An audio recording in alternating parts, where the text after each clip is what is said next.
Bab 1142. Efek ajaib pil spiritual. Tentu saja, sudah terlambat bagimu untuk menyesalinya sekarang, karena aku akan mematahkan anggota tubuhmu sekarang. Rudolf Jin meraung, ototnya membengkak, dan tubuhnya meninggi 3 kaki. Yang dia latih adalah teknik yang dapat memperkuat tubuhnya. Pada saat ini kecepatan dan kekuatannya meningkat pesat, dan bergegas menuju Erikin seperti bison. Mematahkan anggota tubuh, baik, aku akan melakukan sesuai yang kamu katakan. Erikin berkata. Tidak berguna, menjatuhlah. Rudolf Jin berteriak. Dia sudah bergegas ke arah Erikin, dan pukulan itu langsung menghantam, berniat untuk menjatuhkan Erikin langsung ke bawah. Namun begitu menyerang ke depannya, Erikin tiba-tiba menghilang. Rudolf Jin terkejut sesaat, melihat bawahan di samping, berteriak sekuat tenaga padanya. Dia menoleh tiba-tiba, hanya merasakan aura yang tersebar di wajahnya, dengan bau yang aneh. Kemudian Erikin langsung meninju pipinya, langsung memukulnya terbang keluar. Pong! Tubuh besar Rudolf Jin mendarat, dan bersusah payah untuk bangun, tetapi matanya tiba-tiba melebar, melihat kedua tangannya sendiri. Dia dengan terkejut merasakan, seluruh tubuhnya lemah, dan seketika seperti kehilangan kekuatannya, kedua kakinya langsung lemas, kemudian terjatuh ke tanah. Babi bodoh, tahu aku ini master memurnikan obat, tetapi masih berani bertarung denganku. Erikin berjalan mendekat, kakinya menginjak wajah Rudolf Jin, menginjaknya dengan keras, hingga pipinya berdarah. Berani kamu bocah. Terlepas dari raungan Rudolf Jin, tangan Erikin di belakang punggung, berjalan ke tepi kakinya. Rudolf Jin berfirasat buruk, gemetar dengan gugup, bocah tengik, apa yang ingin kamu lakukan? Bukankah kamu yang berencana mematahkan anggota tubuh? Aku akan mengabulkannya. Erikin tersenyum dingin dan menendang Rudolf Jin dengan santai. Pong! Para penonton hanya mendengar sebuah suara yang membuat kulit kepala mereka mati rasa, dan dengan terkejut menyadari bahwa Erikin langsung menginjak kaki Rudolf Jin sampai patah. Selain partai bagian luar, Rudolf Jin juga merupakan anggota inti langsung dari Penatua Agung. Erikin berbuat seperti itu tanpa mempertimbangkan hubungan relasi apapun. Ah, aku akan membunuhmu. Rasa sakit patah kaki menyebabkan Rudolf Jin kesakitan yang amat sangat, dan menjerit seperti babi yang akan dipotong. Erikin, kamu berani mematahkan kakiku, kamu tidak berguna, aku tidak akan melepaskanmu. Tidak melepaskanku. Sepertinya kamu salah, aku yang tidak akan melepaskanmu pergi. Erikin berjalan ke sisi lain dan menjatuhkan kakinya lagi, kaki lainnya juga patah. Erikin, jika ada sesuatu diskusikanlah dengan baik, mengapa harus membuat hubungan membeku seperti ini? Melihat Erikin berjalan menuju lengannya, Rudolf Jin berkeringat deras, depan matanya menjadi gelap dan ratapannya berubah menjadi memohon belas kasihan. Tapi Erikin mengabaikannya dan menjatuhkan 2 kaki, mematahkan kedua lengan Rudolf Jin.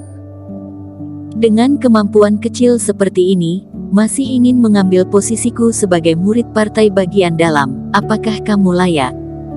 Erikin mencibir. Semua orang terdiam beberapa saat, awalnya mengira Erikin itu tidak berguna seperti yang dirumorkan, tetapi dilihat yang sekarang, Rudolf Jin sudah dipukul seperti seekor anjing, benar-benar berada di tingkat yang berbeda. Sekarang sudah cukup pukulannya, biarkan aku pergi. Rudolf Jin melihat mata Erikin masih berkeliaran di sekitarnya, sudah terkejut ketakutan. Dia telah menyesalinya sekarang. Jika tahu Erikin begitu hebat, pergi saja ke arena pertarungan resmi untuk bertarung. Meskipun tidak dapat melecehkan lawan dengan cara itu, tetapi terhadap anggota tubuh yang patah, tidak ada ikut campur untuk mengurusinya. Tentu saja, Rudolf Jin dipukuli hingga seperti ini, bukan tidak dilihat oleh pengurus partai bagian luar. Namun persoalannya ini melibatkan pergulatan antara murid partai bagian dalam, dan juga Penatua Agung dan Penatua Ketiga. Pengurus itu juga tidak akan berani ikut campur. Jadi membiarkan Eric Kin menyiksa Rudolf Jin di alun-alun, dan tidak ada dari mereka yang berani bergerak. Jangan, semuanya sesama partai, benar-benar maaf, telah mematahkan anggota tubuhmu. Eric Kin tertawa. Tidak masalah, aku bisa sembuh sendiri, kamu, apa yang ingin kamu lakukan? Rudolf Jin sekarang hanya ingin melarikan diri, tetapi anggota tubuhnya patah, dan dia tidak bisa bergerak. Dia menyaksikan Eric Kin menariknya dan melemparkan dirinya ke platform tinggi. Kesempatan yang begitu bagus, aku tidak akan segan-segan, Emetsuo, bawakan pil penyambung tulang yang aku sempurnakan. Eric Kin memberi isyarat kepada Emetsuo, Emetsuo bereaksi dan dengan cepat mengeluarkan pil mujarab. Semua orang lihat baik-baik, semua anggota tubuh bocah ini patah. Eric Kin menendang, lengan Rudolf Jin yang patah menekuk membentuk busur lurus, tampak sangat tragis. Mohon kerjasamanya. Eric Kin menjentikkan jari dan melemparkan pil mujarab ke dalam mulut Rudolf Jin. Semuanya, lihatlah, asalkan memakan pil mujarabku, kemudian perfusi luka dengan Reiki. Eric Kin benar-benar menggunakan Rudolf Jin sebagai alat peraga. Di bawah pandangan mata semua orang, lengan Rudolf Jin yang patah pulih dengan kecepatan yang bisa dilihat dengan mata telanjang. Tentu saja, beberapa teman khawatir apakah pil mujarab ini bisa digunakan berkali-kali, itu sederhana. Eric Kin tersenyum dan mematahkan anggota tubuh Rudolf Jin lagi. Semua orang berkeringat deras, dan dengan teriakan Rudolf Jin seperti babi yang akan dibunuh, pemandangan itu terlalu mengejutkan. Perilaku kejam Eric Kin menyebabkan sekujur tubuh keempat anak buah Rudolf Jin melemah dan hampir jatuh ke tanah. Bagaimana mereka berani melangkah maju untuk menyelamatkan orang? Eric Kin juga tidak segan-segan, jika dihitung-hitung dengan yang sudah pulih sebelumnya, anggota tubuh Rudolf Jin sudah dipatahkan sebanyak 8 kali dalam sekejap. Kemudian dia tidak berhenti, dia membakar lengan Rudolf Jin hingga penuh dengan luka bakar untuk menunjukkan bahwa pil penyegaran miliknya bisa digunakan untuk mengobati racun api. Setelah itu, dia mengeluarkan senjata roh dan melumpuhkan otot tangan dan otot paha Rudolf Jin untuk memperagakan pil nadi spiritual. Semua orang awalnya merasa sedikit kejam, tetapi seperti yang ditunjukkan Eric Kin, perhatian mereka secara bertahap tertarik oleh efek ajaib dari pil spiritual ini. Meskipun ada beberapa pil mujarab yang juga telah didemonstrasikan oleh Emetsuo, tetapi tidak menarik perhatian orang-orang dengan memperagakan orang hidup yang tidak mungkin. Pil mujarab ini terlihat sangat bagus. Benar, terutama pil penyambung tulang itu. Jika dalam menerima misi dan bertemu iblis monster, mungkin akan sangat berguna. Hanya saja, kenapa adik seperguruan Zhang itu muntah darah? Saat Eric Kin terus menunjukkan efek pil spiritual, semua orang menjadi semakin yakin bahwa pil mujarab benar-benar efektif. Hanya saja pemuda yang muntah darah sebelumnya masih membuat mereka agak ragu-ragu. Pria botak ini tidak tahan lagi, kemarilah dan coba.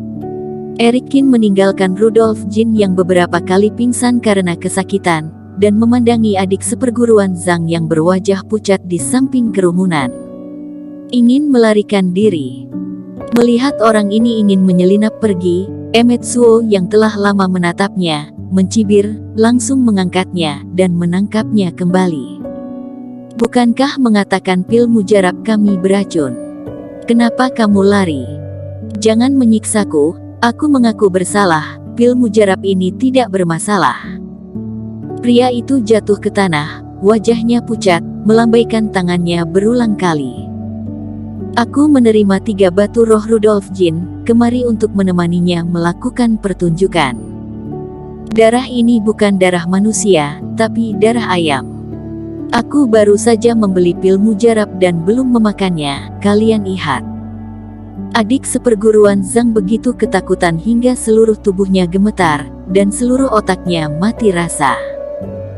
Pada saat ini, Semua orang tidak lagi ragu-ragu, satu demi satu mengeluarkan pil abadi untuk diperdagangkan. Sepanjang hari berlalu, Erikin menjual habis semua pil mujarab dan mendapatkan ratusan pil abadi. Dengan begini, cukup memulihkan 50% dari kerohaniannya. Kalian mau kemana? Kerumunan secara bertahap bubar, dan Erikin melirik anak buah Rudolf Jin. Kakak seperguruan, kami tidak menyinggung perasaanmu, kami tidak melakukan apapun. Kaki dan tangan orang-orang itu lemas dan langsung berlutut. Lemparkan idiot ini kembali, jangan mengotori platform ini. Bersambung. Terima kasih telah menonton video ini sampai akhir. Jangan lupa subscribe dan nantikan kisah episode selanjutnya hanya di Novel Story. Salam.